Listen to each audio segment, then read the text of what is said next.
الحمد لله نحمده ونستعينه ونستغفره ونؤمن به ونتوكل عليه ونعوذ بالله من شرور أنفسنا ومن سيئات أعمالنا من يهده الله فلا مضل له ومن يضلله فلا هادي له ونشهد أن لا إله إلا الله وحده لا شريك له ونشهد أن سيدنا ومولانا محمدا عبده ورسوله وصلى الله تعالى على خير خلقه محمد وآله وأصحابه وسلم تسليما كثيرا كثيرا أما بعد أعوذ بالله من الشيطان الرجيم بسم الله الرحمن الرحيم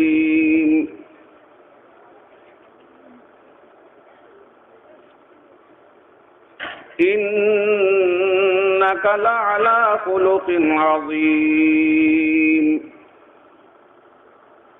صدق الله مولانا العظيم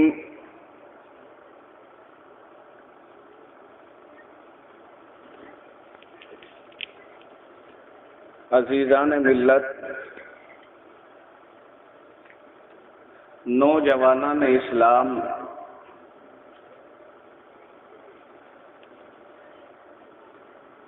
بزرگوں اور دینی بھائیوں،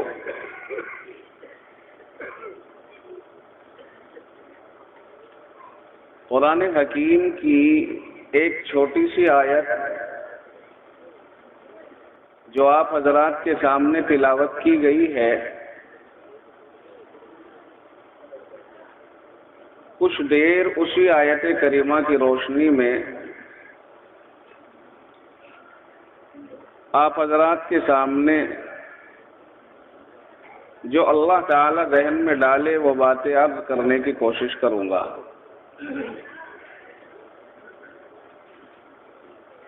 اس امید کے ساتھ کہ آپ حضرات جب تک میری معروضات چلیں، زیادہ دیر نہیں، میں 60 منٹ آپ کے درمیان رہنے کی کوشش کروں گا۔ کچھ کم زیادہ ہو جائے تو معافی چاہوں گا۔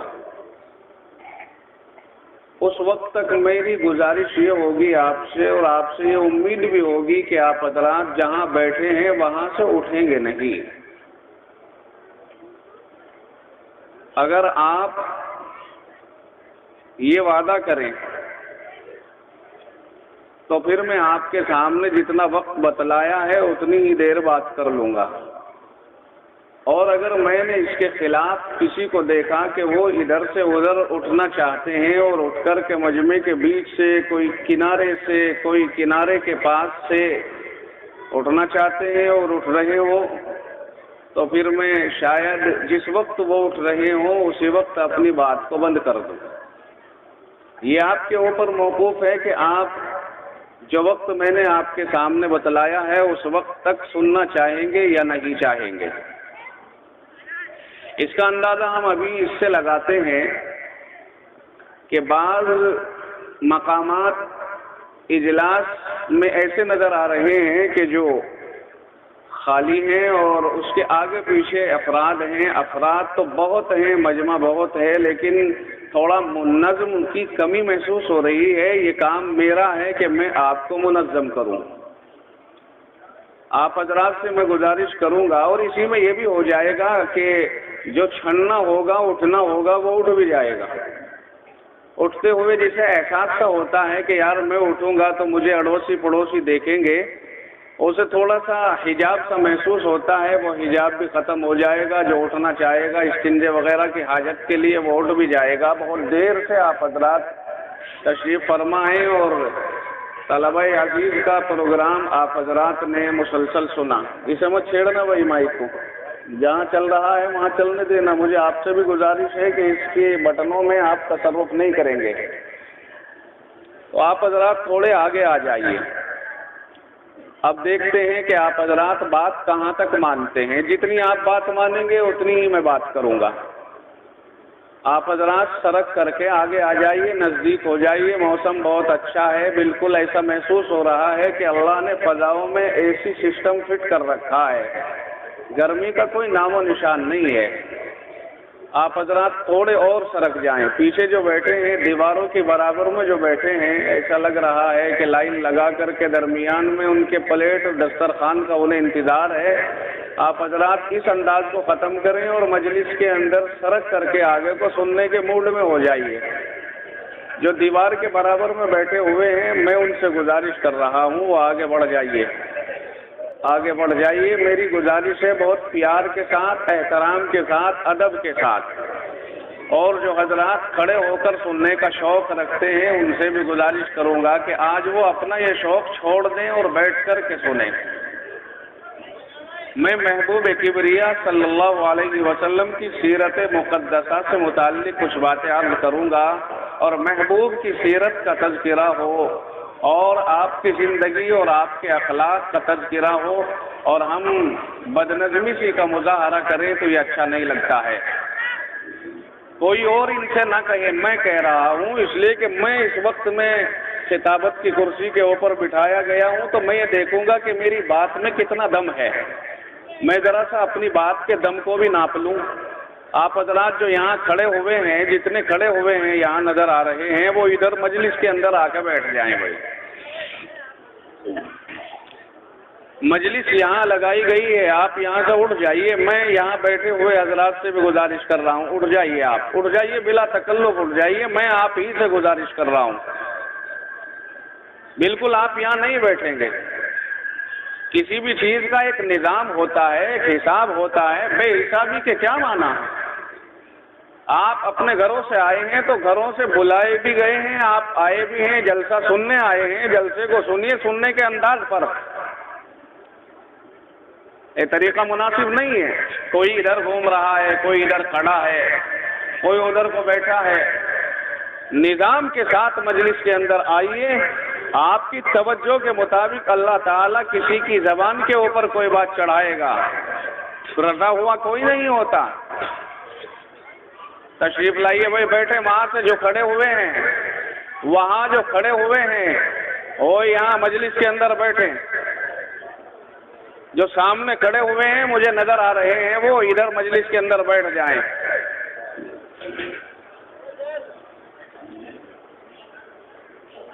بھئی میں اب دوسری زبان استعمال کرنا بھی جانتا ہوں۔ میں دوسرے لفظوں میں کہوں گا کہ چار آدمی جائیں اور ایک آدمی کو پکڑ کر کے بٹھائیں۔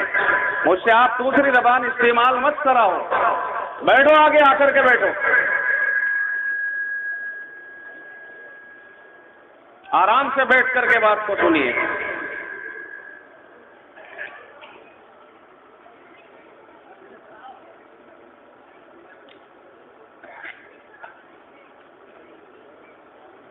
کچھ ہمارے احباب ہیں شاید نماز پڑھنا چاہتے دکھے یہاں پر، اگر وہ یہاں نماز پڑھنا چاہتے ہیں تو اندر کمرے میں جا کر کے نماز پڑھیں۔ مجھے ایسا محسوس ہو رہا ہے کہ ایک امام صاحب اور دو مقتدی ہیں، ان سے گزارش کروں گا کہ وہ یہاں نماز نہ پڑھیں، اندر کمرے میں جا کر نماز پڑھیں۔ پنڈال کے اندر نماز پڑھنے کا موقع نہیں ہے۔ پنڈال کے پیچھے تشریف لے آئیے، کمرے ہیں، کمروں میں انتظام ہے، وہاں جا کر کے نماز پڑھیں، پنڈال میں نماز نہ پڑھیں۔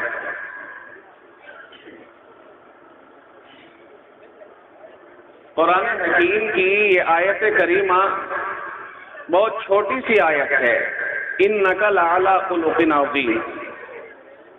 جناب محمد الرسول اللہ صلی اللہ علیہ وسلم، میں آپ سے گزارش کروں گا کہ تذکرے سے پہلے آپ حضرات سبھی محبت کے ساتھ رسالت مآب صلی اللہ علیہ وسلم کی خدمت میں درود شریف کا نذرانہ پیش کر دیں۔ اللهم صل على محمد وعلى آل محمد كما صليت على إبراهيم وعلى آل إبراهيم إنك حميد مجيد. اللهم صل على محمد النبي الأمي وعلى آله وسلم تسليما. اللهم صل على سيدنا محمد وعلى آل سيدنا محمد وبارك وسلم.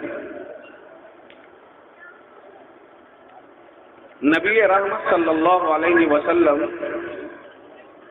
آمنہ کا لخت جگر، امام الانبیاء، سید الکونین، رحمت للعالمین، جن کے بارے میں رحمت للعالمین ہونے کا اعلان خود قرآن کریم کر رہا ہو، وما ارسلناک الا رحمت للعالمین. رب کہتا ہے کہ میرے محبوب، ہم نے آپ کو دو جہان کے لیے رحمت بنا کے بھیجا ہے.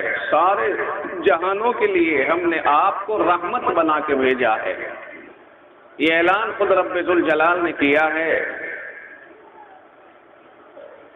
محمد عربی صلی اللہ علیہ وسلم اللہ نے اپنے فضل و کرم سے اور اپنی عطا کے طفیل ساری کائنات میں سب سے افضل ترین انسان بنائے ہیں. چاہے انبیاء ہو یا ملائکۃ اللہ ہو، ما سوى اللہ، اللہ نے جتنی مخلوقات کو پیدا فرمایا ہے وہ سب چیزیں جناب محمد الرسول اللہ صلی اللہ علیہ وسلم کے درجے کے اعتبار سے نیچے ہیں. آپ کا مقام سب سے اوپر اور ساری دیگر مخلوقات کا مقام آپ سے نیچے ہے. یہ ساری مخلوقات اللہ رب العزت نے جناب محمد الرسول اللہ صلی اللہ علیہ وسلم ہی کے طفیل میں اور آپ ہی کی محبت میں پیدا فرمائی ہے. آسمان کو بلندی ملی تو جناب محمد الرسول اللہ صلی اللہ علیہ وسلم کی محبت میں اور آپ کی وجہ سے. زمین کو اللہ نے سجایا، زمین کے اوپر اللہ نے اپنی دیگر مخلوقات کو بنایا. یہ پہاڑ ہیں، یہ سمندر ہیں، یہ ابحار و اماکن ہیں، یہ ہموار زمین ہے، یہ کھیتیاں ہیں، ہریالی ہے، یہ اشجار و احجار ہیں. یہ ساری کی ساری چیزیں اللہ رب العزت نے جناب محمد الرسول اللہ صلی اللہ علیہ وسلم کے طفیل اور آپ کی محبت کی وجہ سے بنائی ہے. اور یہ آپ کی رحمت جو اللہ نے آپ کو رحمت للعالمین فرمایا ہے، جب تک آپ کی رحمت دنیا کے اندر رہے گی، جسے علماء کرام نے تعبیر کیا ہے آپ کی تعلیمات سے، یعنی جناب رسول اللہ صلی اللہ علیہ وسلم کی جو رحمت ہے وہ رسول اللہ کی تعلیمات ہیں. جب تک وہ رحمت یعنی تعلیمات مصطفی صلی اللہ علیہ وسلم دنیا کے اندر موجود رہے گی، اس وقت تک یہ دنیا قائم رہے گی. اور جب رسول اللہ صلی اللہ علیہ وسلم کی رحمت دنیا سے سمٹ جائے گی، یعنی جو تعلیم مصطفیٰ صلی اللہ علیہ وسلم دنیا میں لے کر آئے تھے، جب وہ اٹھ جائے گی، ختم ہو جائے گی، تو یہ دنیا فنا کر دی جائے گی. اب یہ دنیا باقی نہیں رہے گی. نبی رحمت صلی اللہ علیہ وسلم کو اللہ نے ساری کائنات کے لیے رحمت بنایا ہے. آپ کی تعلیمات کو ساری دنیا کے اندر عام فرما دیا ہے. اب اس تعلیم کے واسطے سے جو در حقیقت رسول اکرم صلی اللہ علیہ وسلم کی رحمت ہے، اسی کے طفیل اللہ تعالی دنیا کو قائم اور دائم رکھے گا. تو آپ صلی اللہ علیہ وسلم کی ذات گرامی کا کیا ٹھکانہ کہ جس کے لیے اللہ نے رحمت ہونے کا اعلان کیا، اور وہ آپ کی رحمت اتنی اہم ترین ہے کہ ساری دنیا کی بقا کی ضامن ہے. تو پھر آپ کی ذات گرامی کا کیا کہنا ہے کہ آپ کو اللہ نے کس مقام کے اوپر فائل فرمایا ہوگا. دنیا میں مقام مصطفیٰ کو نہ کوئی بیان کر سکتا ہے اور نہ کسی کے بس کی بات ہے. مقام مصطفیٰ تو رب ذوالجلال خود بیان کرتا ہے. مقام مصطفیٰ اس کی زبان میں وہ طاقت ہے کہ جو اس کو بیان کرے۔ مقام مصطفیٰ علماء کرام، خاص طور سے حافظ ابن حجر، خاص طور سے یہ نام ذہن سے نکل گیا، بڑی شخصیت ہے، انہوں نے خود فرمایا ہے، نام ذہن میں آئے گا آپ کے سامنے ذکر کروں گا، فرمایا قرآن کریم دو طرح کا ہے، قرآن کریم دو طرح کا ہے، ایک قرآن ہے لفظی جس کو لوگ پڑھتے ہیں، اور ایک قرآن ہے عملی جو جناب محمد الرسول اللہ صلی اللہ علیہ وسلم کی ذات گرامی ہے۔ نبی رحمت صلی اللہ علیہ وسلم دوسرا قرآن ہے جو عملی قرآن ہے، اور ایک قرآن وہ ہے کہ جو جبریل امین اللہ کے حکم سے لے کر کے جناب محمد الرسول اللہ صلی اللہ علیہ وسلم کے اوپر تشریف لاتے تھے اور آپ کو سناتے تھے، آپ کے اوپر نازل فرمایا کرتے تھے۔ یہ قرآن جو ہم پڑھتے ہیں، ہماری سمجھ میں یہ بات تو آئی کہ یہ قرآن ہے، اللہ کا کلام ہے، شاید کسی کو یہ بات سمجھ میں نہ آئی ہو کہ محمد الرسول اللہ صلی اللہ علیہ وسلم کو دوسرا قرآن کیوں کہا گیا، اور کیسے سمجھ میں آئے یہ بات سمجھنے کے لیے آپ یوں سمجھیے کہ جناب محمد الرسول اللہ صلی اللہ علیہ وسلم عملی قرآن ہے اس طرح سے کہ اگر قرآن کریم یوں کہتا ہے اقیم الصلاۃ، نماز قائم کرو، تو یہ اقیم الصلاۃ سمجھایا ہے ذات مصطفیٰ صلی اللہ علیہ وسلم نے۔ اگر قرآن کریم آتوا الزکاۃ کہتا ہے تو یہ آتوا الزکاۃ یعنی زکوٰۃ ادا کرو، اس کو سمجھایا ہے ذات نبوی صلی اللہ علیہ وسلم نے۔ قرآن نے کہا اقیم الصلاۃ، نماز قائم کرو۔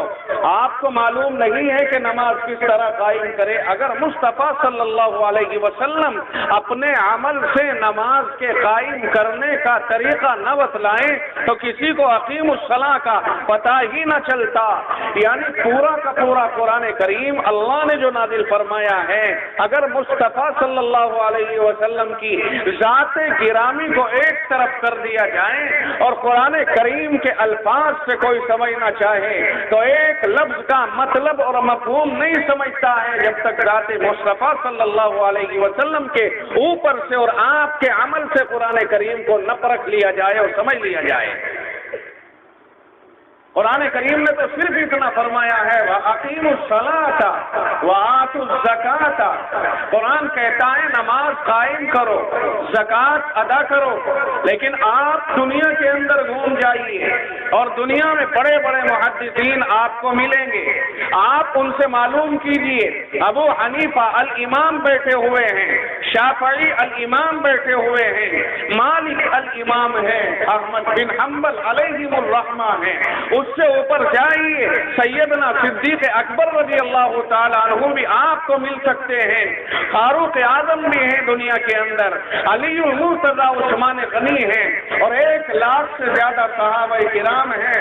مصطفیٰ صلی اللہ علیہ وسلم کی ذات گرامی کو ایک طرف کرتے ہوئے آپ ان اکابر سے معلوم کریں کہ اقیم الصلاۃ کے کیا معنی ہے اور کیا مطلب ہے، نہیں بتا سکتے ہیں، لیکن مصطفیٰ صلی اللہ علیہ وسلم آپ کو اقیم الصلاۃ کا عملی قرآن بن کر کے نمونہ پیش کریں گے کہ یہ لفظی قرآن ہے اور عمل اس کا مصطفیٰ صلی اللہ علیہ وسلم کی ذات گرامی سے سمجھا جائے گا۔ ادھر وضو کیا جاتا ہے، مصلی بچھایا جاتا ہے، کعبے کی طرف کو رخ کیا جاتا ہے اور کانوں تک ہاتھوں کو اٹھا کر ناف کے نیچے باندھ لیا جاتا ہے، درود شریف سورہ فاتحہ پڑھی جاتی ہے اور دوسری سورت ملائی جائے، رکوع کیا جائے، رکوع میں تسبیحات کو پڑھا جائے، پھر سمیع اللہ لمن حمیدہ کہتے ہوئے قیام کیا جائے اور قومہ کیا جائے، پھر اللہ اکبر کہہ کے سجدہ کرو، سجدے کے اندر رک جاؤ، تسبیحات کو پڑھو، پھر کھڑے بیٹھ جاؤ، پھر دوسرا سجدہ کرو۔ ان دونوں سجدوں کے بعد ایک رکعت ہو گئی۔ اسی طرح ہر رکعت کی ترتیب ہے۔ اگر مصطفیٰ کھڑے ہو کر اپنا یہ عمل نہ دکھاتا تو لفظی قرآن کو نہ سمجھا جاتا، اسی لیے علماء نے فرمایا ہے کہ ایک لفظی قرآن ہے، دوسرا عملی قرآن ہے، اور عملی قرآن مصطفیٰ کی ذات گرامی ہے۔ جناب محمد رسول اللہ صلی اللہ علیہ وسلم کی ذات گرامی دوسرا قرآن ہے۔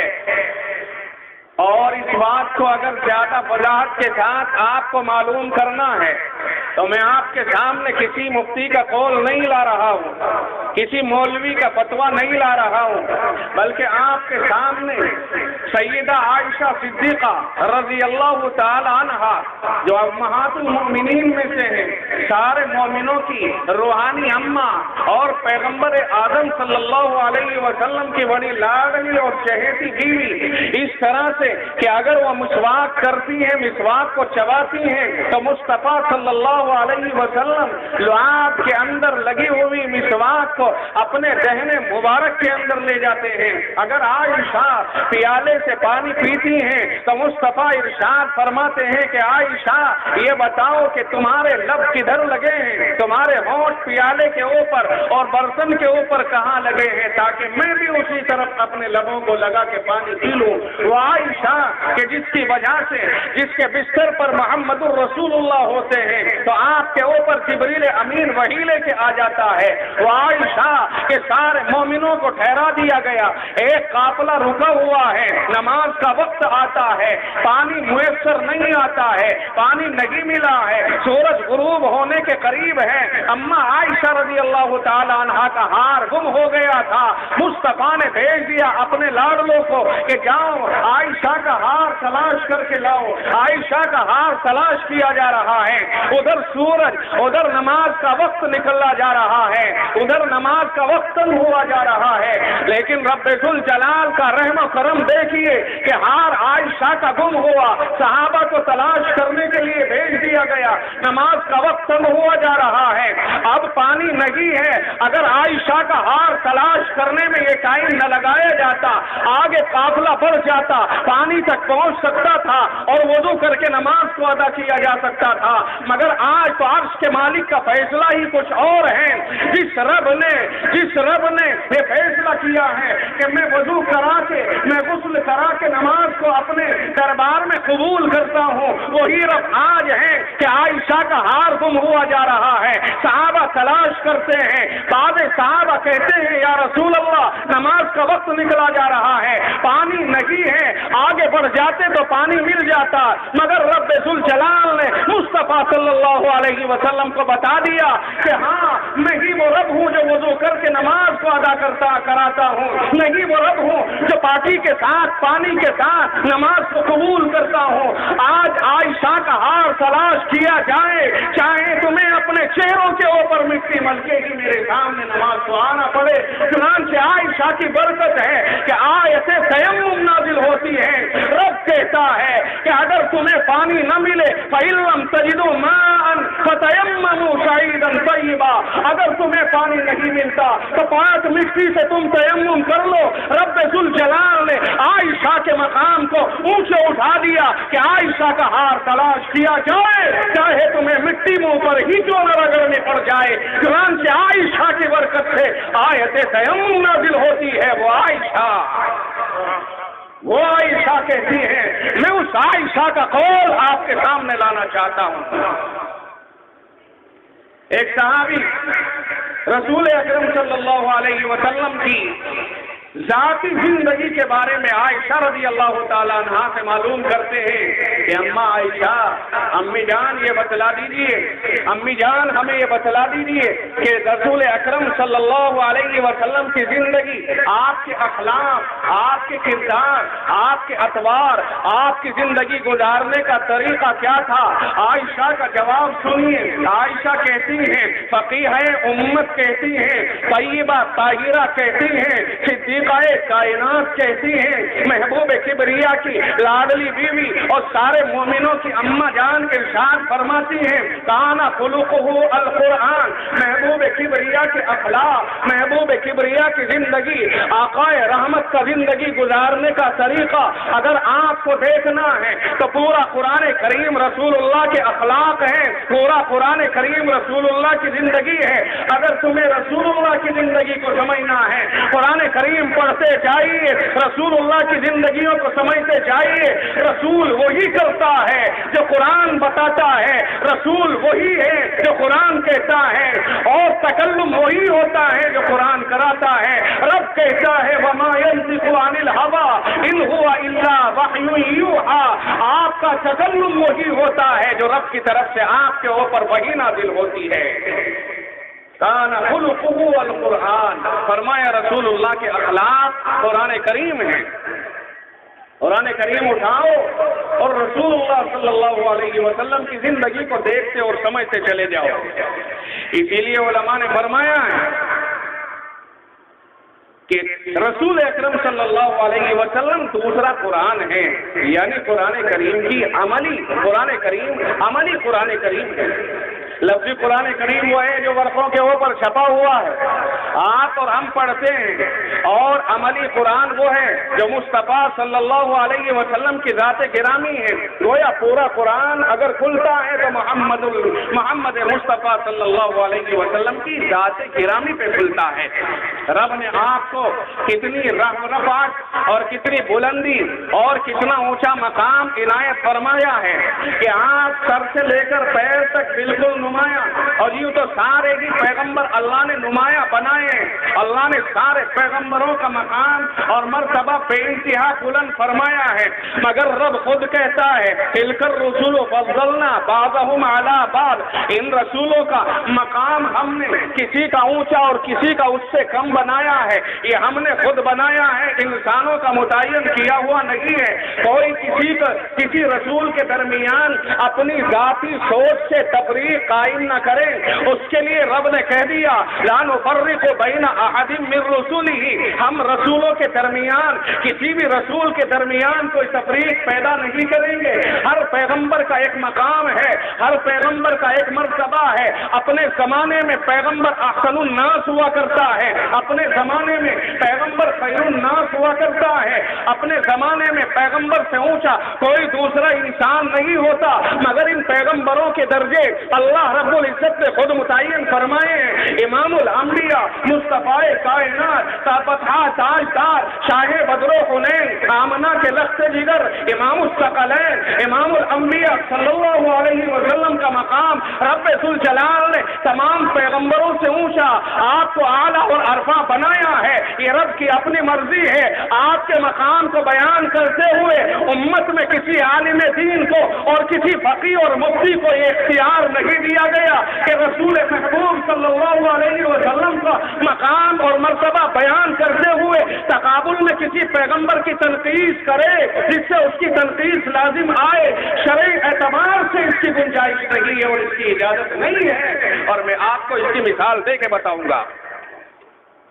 محمد مصطفیٰ صلی اللہ علیہ وسلم کا مقام ساری کائنات میں سب سے اونچا ہے، مسلم ہے، اور یہ ہمارا عقیدہ ہے اور ہمارا ایمان ہے اور ہماری محبت اس کے اوپر گھومتی ہے۔ ہم اپنے ایمان میں کامل نہیں ہو سکتے بلکہ ایمان سے خارج ہو جائیں گے اگر ہم نے مصطفیٰ صلی اللہ علیہ وسلم کے مقام سے کسی کے مقام کو بلند مانا۔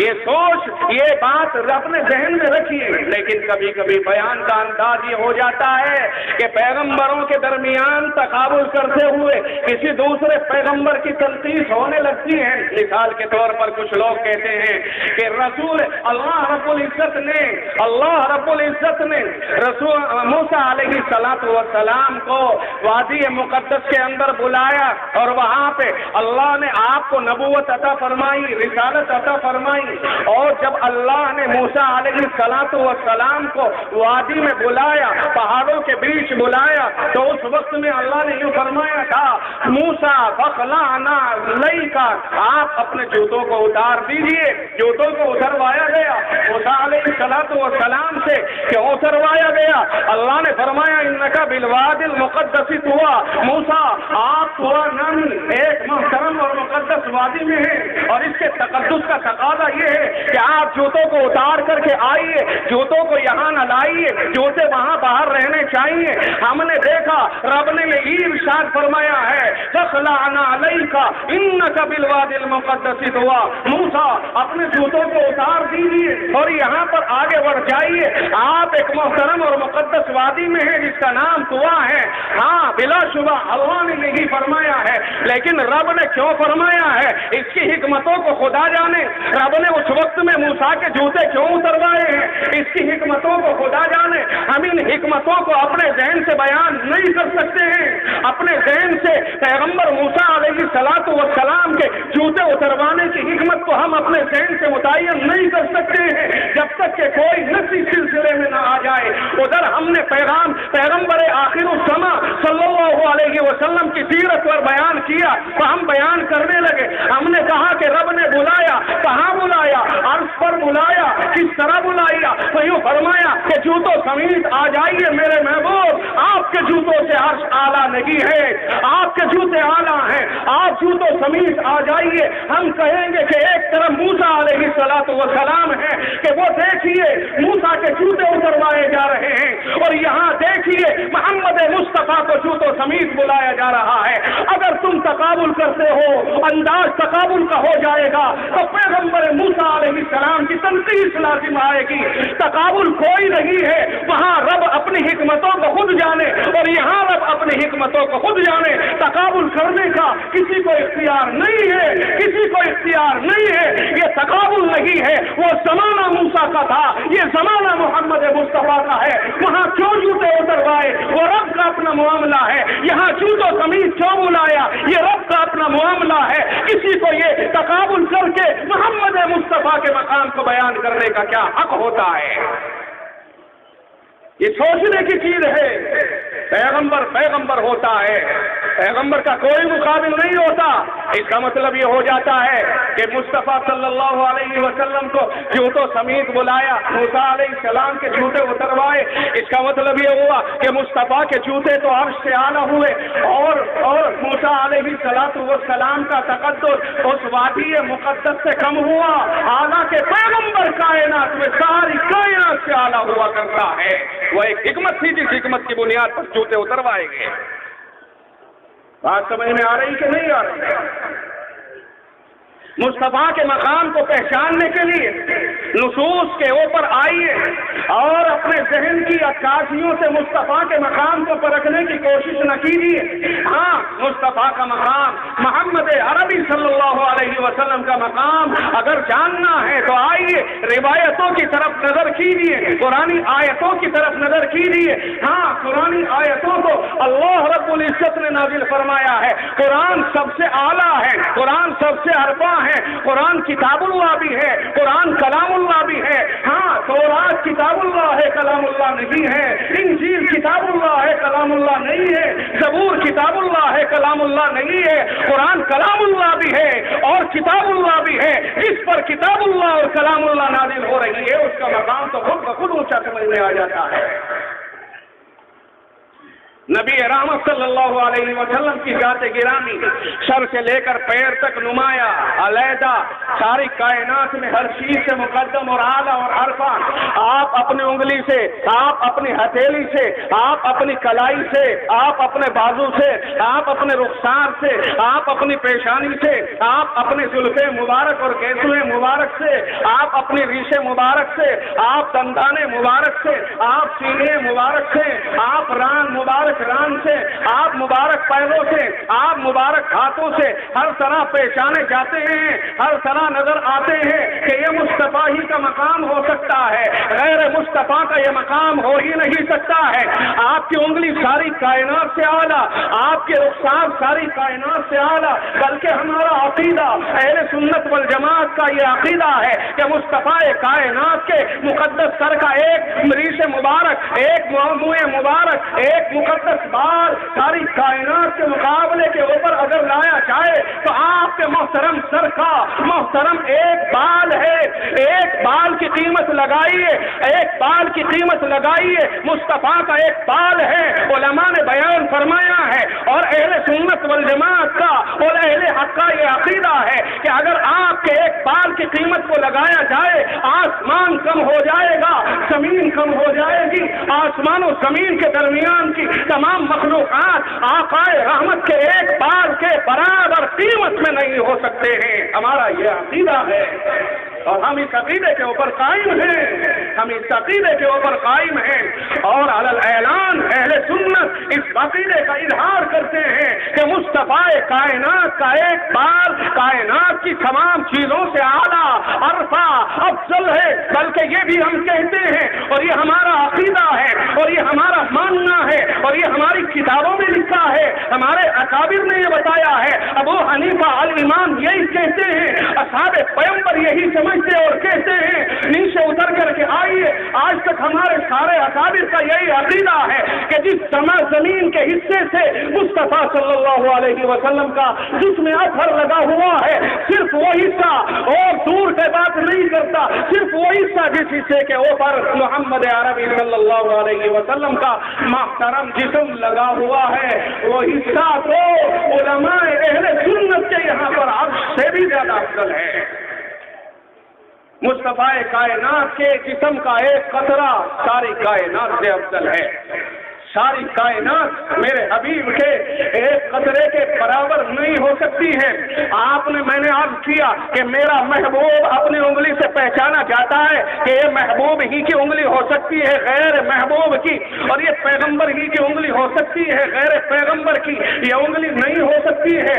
آپ اپنی ہتھیلی سے پہچانے جاتے ہیں کہ یہ ہتھیلی آپ ہی کی ہو سکتی ہے، آپ کے علاوہ کی یہ ہتھیلی نہیں ہے۔ آپ اپنے پیر سے، آپ اپنی ایڑیوں سے، آپ اپنی رفتار سے، گفتار سے، انداز سے، آپ اپنے سونے اور جاگنے سے، آپ اپنے تکلم کرنے سے، آپ اپنے چلنے سے، آپ رک جانے سے، آپ مسکرانے سے، آپ تبسم فرما جانے سے، آپ بیٹھ جانے سے، آپ کھڑے ہو جانے سے، آپ کرنے، آپ باہر، آپ صحابہ میں، آپ عام آدمیوں میں، ہر جگہ آپ گلیوں میں، کوچوں میں، سڑکوں پر، بازاروں پر پہچانے جاتے ہیں کہ مصطفیٰ کائنات ہے، مصطفیٰ کائنات کے سوا کوئی اور نہیں ہو سکتا ہے۔ اسی لیے رب کہتا ہے کہ میرے مصطفیٰ یہ جتنے لوگ آپ کے آس پاس رہنے والے ہیں وَمَا يُكَذِّبُونَكَ وَلَكِنَّ الظَّالِمِينَ بِآيَاتِ اللَّهِ يَجْحَدُونَ۔ فرمایا میرے مصطفیٰ آپ کی صداقت پر، آپ کی دیانت پر، آپ کی امانت پر،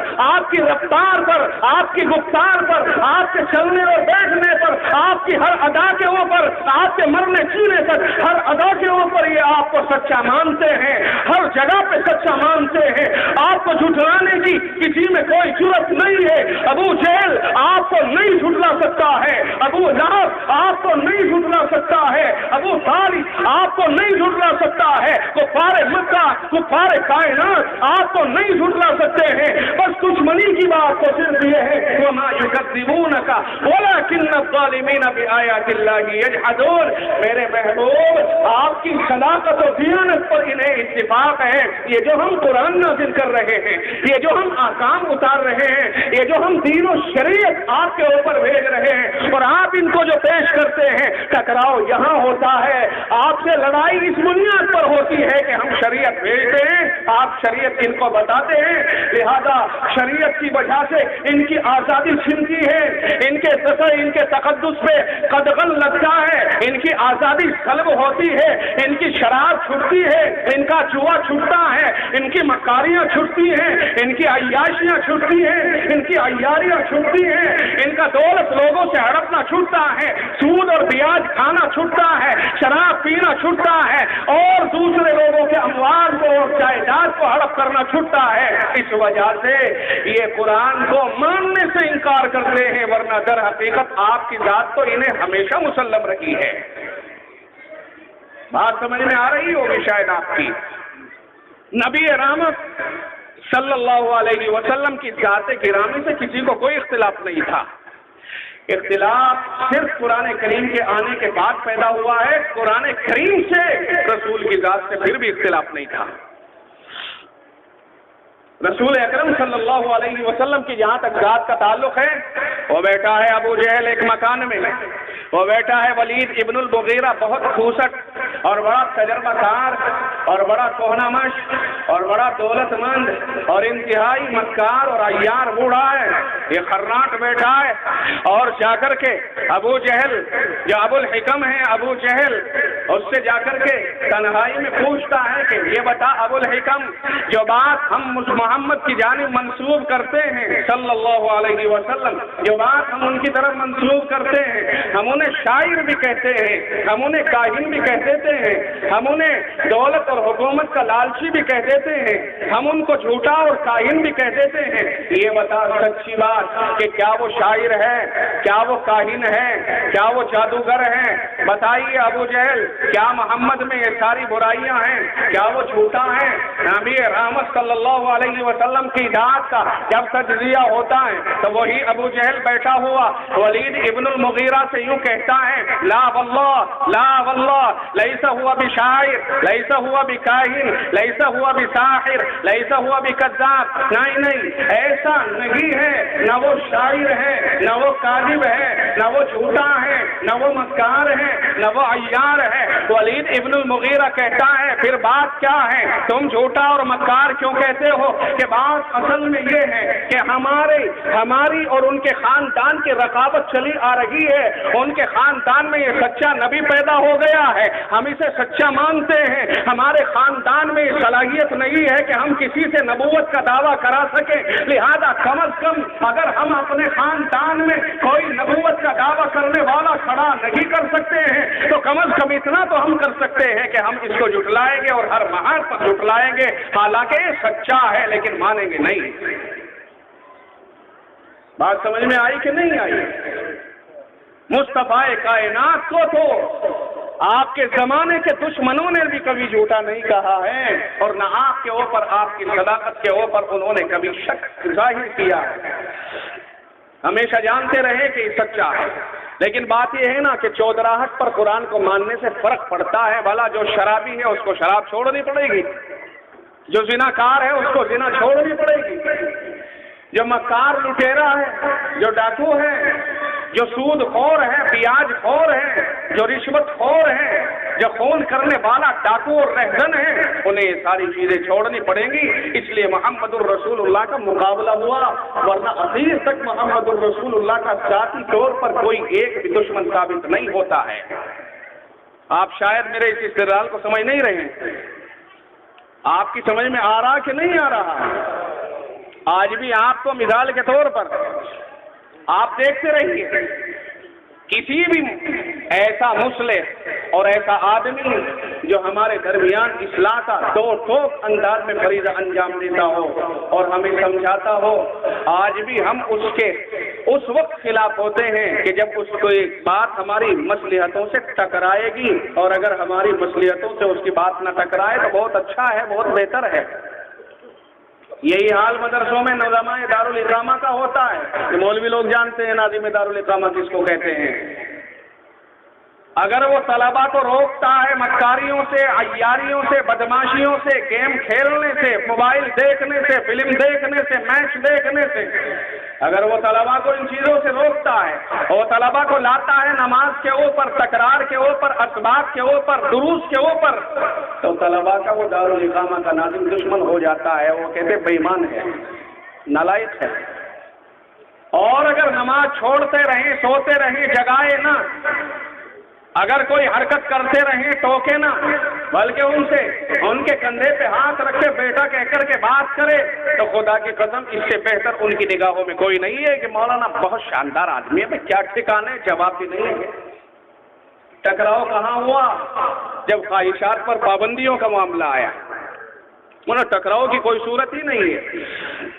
آج بھی اگر ایمانداری کی بات کہوں، بری لگ سکتی ہے کسی کو، اللہ کرے کسی کو بری نہ لگے، نہ میں برے انداز میں کہوں گا۔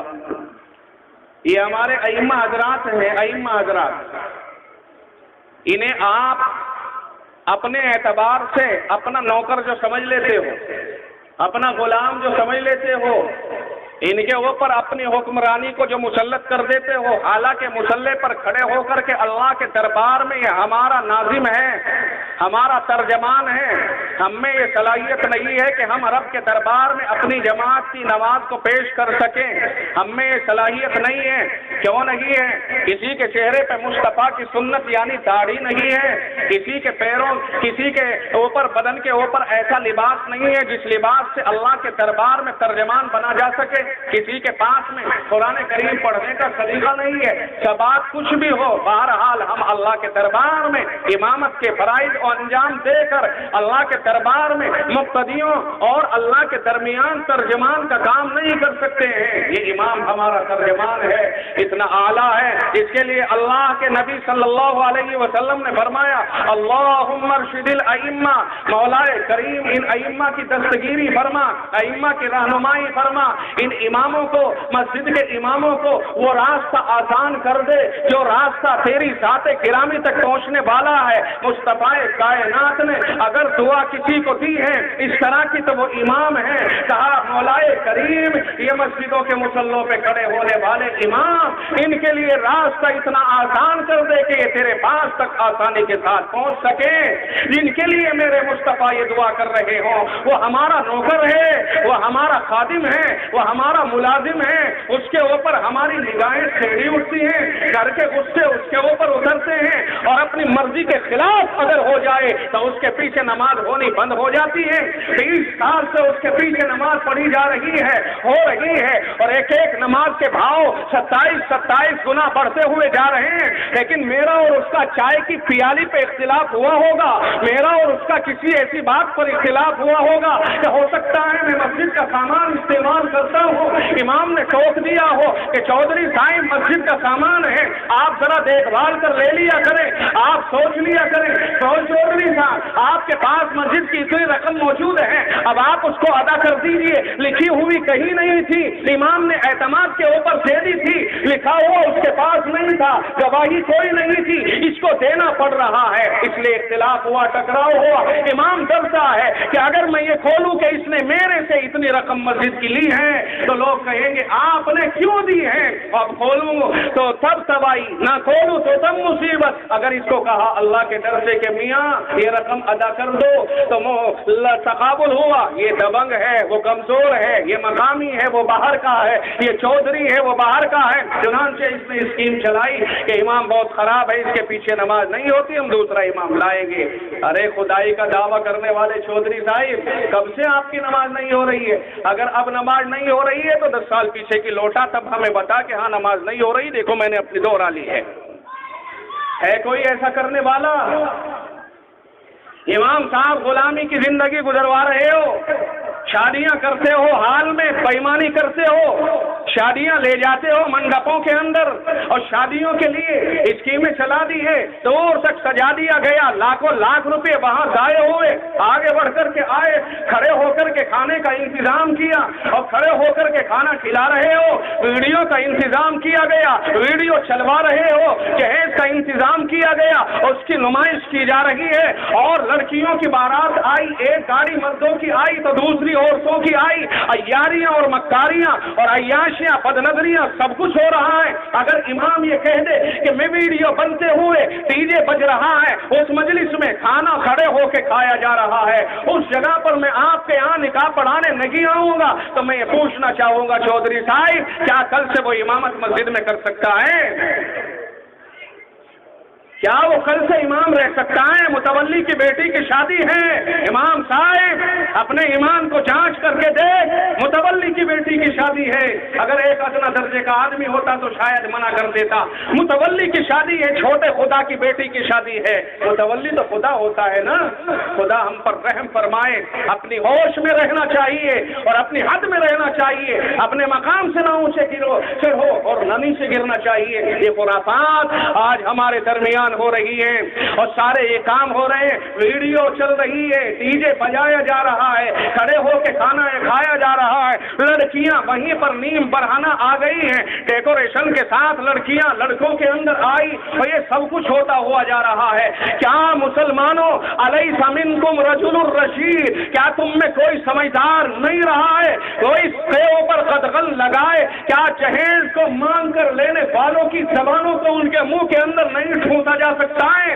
کیا جہیز کے نام پر مطالبات کرنے والوں نے، جنہوں نے دنیا میں آتنک پھیلایا ہے، جنہوں نے دنیا میں دہشت پھیلائی ہے، جنہوں نے غریبوں کے اندر بے چینی پھیلائی ہے، وہ غریب کی بیٹیاں چند امیر لوگوں نے اگر امیرانہ انداز میں اور دکھا کر شور و شغب کے ساتھ شادی کی ہے تو دوستو ساری دنیا تو امیر نہیں ہے، تم تو اس پیغمبر کے امتی ہو جس کے قدموں میں ساری دنیا کے خزانوں کی چابی جب ڈالی گئی تو جبریل سے یوں کہہ دیا تھا کہ جبریل میری ساری امت تو مالدار نہیں ہوگی، میری امت میں غریب بھی ہوں گے، فاقہ کش بھی ہوں گے، مزدور بھی ہوں گے، میں امیری کی نبوت کو پسند نہیں کرتا، میں اس کو پسند کرتا ہوں کہ ایک وقت میں مجھے کھانا ملے تو رب کا شکر ادا کروں، اور جب میں بھوکا رہوں تو اللہ کے اوپر صبر کروں، اور صبر کا راستہ بھی جنت ہے، شکر کا راستہ بھی جنت ہے۔ کیا محمد عربی جس نے ساری امت کا خیال کرتے ہوئے ان دولت کی چابیوں کو واپس کیا تھا، کیا دولت مندوں ہمیں خیال نہیں آتا اپنے معاشرے کے غریبوں کا کہ ہم معاشرے کے غریبوں کے لیے اپنے دولت کے دروازوں کو غریبوں کی طرف کھول دے؟ جس رب نے ہمیں حاتم طائی بنا کی طرح مان دیا ہے وہ خدا ہمیں اس حاتم طائی کی سخاوت سے بھی اور اس صفت سے بھی متصف فرما دے۔ کیا ہمارا مال غریبوں کے لیے نہیں ہو سکتا ہے؟ کیا ہمارا مال برابر میں بل بلاتے ہوئے پڑوسی کے بچوں کے تک نہیں جا سکتا ہے؟ آقا نے تو یوں ارشاد فرمایا لیس المومن الذی یشبع وجارہ جائع الی جنبہ، فرمایا وہ آدمی مومن نہیں ہو سکتا ہے کہ جس کا پڑوسی اس کے برابر میں پریشان حال ہو اور خود آرام کے ساتھ زندگی بسر کرتا ہو، خود آسودہ ہو کر کے رہتا ہو، خود پیٹ بھر لیتا ہو، اپنے گھر میں پیٹ بھر کے رہتا ہے اور پڑوس کا کوئی خیال نہیں کرتا ہے۔ آؤ آمنہ کے لخت جگر کے دربار میں چلتے ہیں، آپ نے ارشاد فرمایا کہ میں ایسے آدمی کو مومن ماننے کے لیے تیار نہیں ہوں۔ کیا آج میرے بھائیوں امیروں کے برابر میں غریب پریشان ہو، امیروں کی بستی میں غریب پریشان ہو اور ہمیں ان کی طرف نظر نہ جائے؟ 35 سال کی بیٹی غریب کی بیٹھی رہ جائے اور امیر اپنے یہاں ٹھاٹ رچاتے رہے، کل قیامت کے دن رب کو کیا جواب دیں گے؟ یہ جہیز کا دکھاوا کرنے والے جنہوں نے جہیز کا دکھاوا کر کے معاشرے میں حرص کا ماحول پیدا کیا ہے، جنہوں نے دولت کا مظاہرہ کر کے معاشرے میں حرص کا ماحول پیدا کیا ہے، یہ خدا کو کیا جواب دیں گے؟ میرے بھائیوں آج ہی اس کا انتظام کرنے کی ضرورت ہے۔ کیا معاشرے میں کوئی سمجھانے والا نہیں رہا؟ کیا معاشرے کے اندر کوئی کہنے سننے والا نہیں رہا؟ یہ تو حال یہ ہے کہ نمازی بھی اس حمام میں ننگے نظر آتے ہیں، تسبیحات میں دعوت خانے کہا جا رہا ہے، صاحب اس حال میں جا رہا ہے جہاں لوگ ننگے کھڑے ہیں، جہاں لوگ کھڑے ہو کر کے کھا رہے ہیں، جہاں لوگ ویڈیو سے اپنے لقموں کو گنوا رہے ہیں، جہاں لوگ اوریانیت کی طرف جا رہے ہیں، کھانے کی کوئی قدر نہیں۔ ہم نے دیکھا گدھا کھڑے ہو کے کھا رہا ہے، ہم نے دیکھا گھوڑا کھڑے ہو کے کھا رہا ہے، بھیڑ بکریاں کھڑے ہو کے کھا رہی ہیں، اور میں نیچے اتر کے آؤں مثال بری لگ جائے گی، ہم نے دیکھا خنزیر اور کتے بھی کھڑے ہو کر کے کھا رہے ہیں، لیکن رب نے ان کو تو مکرم نہیں بنایا۔ رب نے تو آپ کو قرآن کریم میں مکرم کا لفظ استعمال کر کے آپ کی عزت کو بڑھایا۔ قرآن کہتا ہے، رب کہتا ہے وَلَقَدْ كَرَّمْنَا بَنِي آدم، ہم نے انسان کو بہت زیادہ بااکرام بنایا، مکرم بنایا، محترم بنایا ہے۔ کیا ہوا؟ اس احترام کا یہی تقاضا ہے کہ ہم اس محترم ہونے کے باوجود اور جا کر کے ان رذیلوں کی اور گدھوں اور گھوڑوں کی طرح سے کھڑے ہو کر کے کھائیں اور ادھر سے اٹھائیں ادھر سے اٹھائیں اور ادھر چلتے پھرتے کھائیں۔ لوگوں اپنی انفرادی زندگی کے اوپر غور کرو اور سوچو کہ ہم کتنے نیچے چلے گئے ہیں۔ ہمارا یہ مقام نہیں تھا، ہمیں تو مصطفیٰ نے بہت اونچا بنایا تھا، ہمیں تو مصطفیٰ نے قرآن والا بنایا تھا اور یوں فرمایا تھا ترکت فیکم امرین، میں تمہیں دو چیزیں دے کر کے جا رہا ہوں، لن تضلوا ما تمسکتم بہما، فرمایا کہ جب تک تم ان دو چیزوں کو اپنے پاس تھامے رکھو گے اور اپنے پاس ان کو اٹھا کر کے رکھو گے، فرمایا میرے مصطفیٰ نے کہ تم کبھی بھی گمراہ نہیں ہو سکتے ہو۔ کیا ہیں وہ دو چیزیں؟ آقا نے ارشاد فرمایا کتاب اللہ و سنت رسولی، فرمایا کہ ایک چیز میں اللہ کی کتاب قرآن چھوڑ کے جا رہا ہوں اور دوسری چیز میں مصطفیٰ کی سنت یعنی اپنا طریقہ چھوڑ کر کے جا رہا ہوں۔ میرے طریقے سے مت ہٹنا، قرآن سے مت ہٹ جانا۔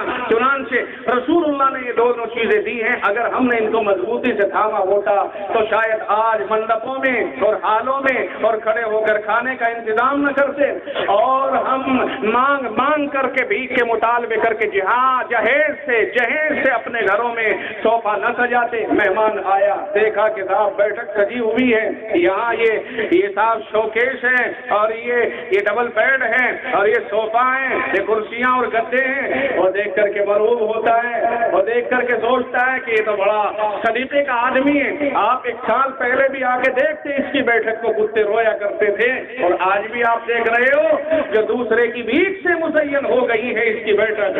دوسرے سے بھیک مانگ کر کے مزین کرنے والے غور کریں اور حیا کریں اور شرم کریں اور یہ محسوس کریں کہ ہم جہیز کی طرف اپنی زبان کو, لالچ کی زبان کو نہ کھولیں. اس لیے کہ میں آخری میں یہ بات عرض کروں گا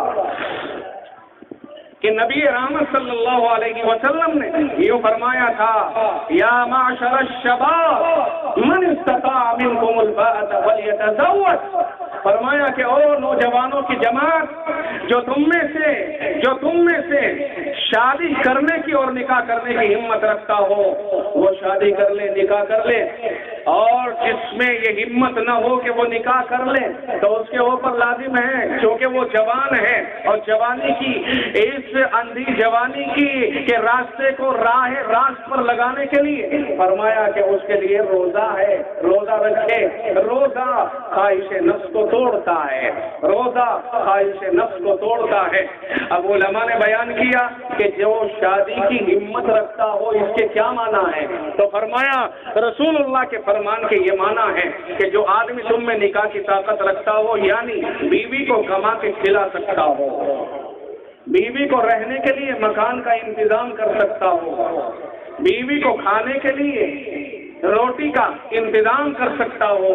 فرمایا یہ ہے ہمت سے شادی کرنے کے لیے. طاقت سے مراد کہ جس میں شادی کرنے کی ہمت ہو وہ شادی کر لے, یعنی بیوی اس کے گھر پہ آئے تو گھر اس کے پاس ہو, بیوی آئے تو پہننے کے لیے کپڑوں کا انتظام ہو, بیوی آئے تو کھانے کا انتظام ہو.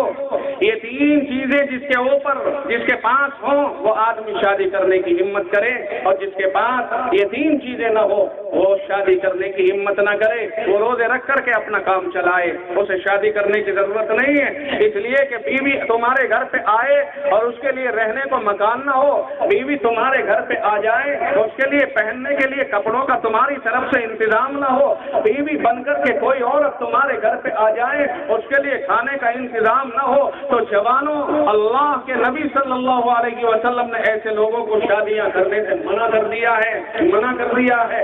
آپ کہو گے کہ جوانی اندھی ہوتی ہے پھر خرافات سے کیسے بچے, تو اس کا راستہ رسول اللہ نے فرمایا ہے کہ روزے رکھو. یہ زندگی ہے, زندگی کو اس طرح منظم کر کے گزارو.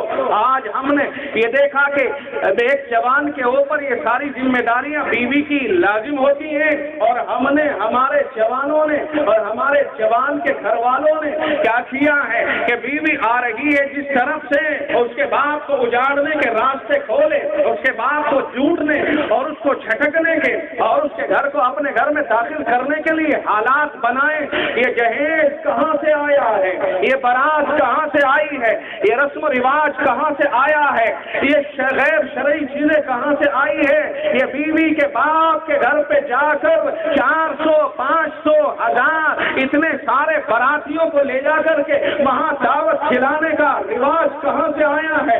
شریعت میں برات کا کھانا بیوی کے باپ کے اوپر لازم نہیں ہے. شریعت مطہرہ میں برات کا کوئی وجود نہیں ہے. شریعت مطہرہ میں جہیز کا یہ انداز کوئی وجود اور معنی نہیں رکھتا ہے. یہ کہاں سے آئے ہیں, کیوں آئے ہیں؟ در حقیقت یہ ان لوگوں کے طریقے ہیں جن کا دین اور شریعت سے اور کلمے سے اور مصطفیٰ صلی اللہ علیہ وسلم کی سنت سے اور آپ کی ذات گرامی سے کوئی لینا دینا نہیں ہے. نہ ان کا قرآن سے کوئی تعلق ہے, نہ ان کا دین سے کوئی تعلق ہے. اب وہ کوئی بھی خرافات کریں, ہمیں اس سے کیا مطلب؟ جو کلمہ نہیں پڑھتا ہے, جو نمازی نہیں ہے, جس کا دین اور اسلام سے کوئی تعلق نہیں ہے, کیا اس کا عمل ہمارے لیے حجت بنے گا؟ یا اس کا عمل ہمارے لیے حجت بنے گا کہ جس نے شریعت کو ہمیں لا کر کے دیا ہے؟ آپ خود غور کیجیے. تو میں ان جوانوں سے گزارش کروں گا جو مجلس کے اندر جوان موجود ہیں کہ یہ جوان اپنی خواہشات کو محفوظ رکھیں اور یہ جوان اپنے گٹوں کی کمائی پہ بھروسہ رکھیں. اور ان جوانوں کو چاہیے کہ یہ جہیز کو لینے سے بالکل 100% انکار کر دیں اور یوں کہیں کہ نہیں میرے رب نے مجھے طاقتور بنایا ہے, میں کما سکتا ہوں تو کما کے خود کھاؤں گا بھی کھلاؤں گا بھی. میرے پاس میں جھونپڑا ہے, میں خود بھی رہتا ہوں, بیوی کو بھی رکھوں گا, اور میں اپنے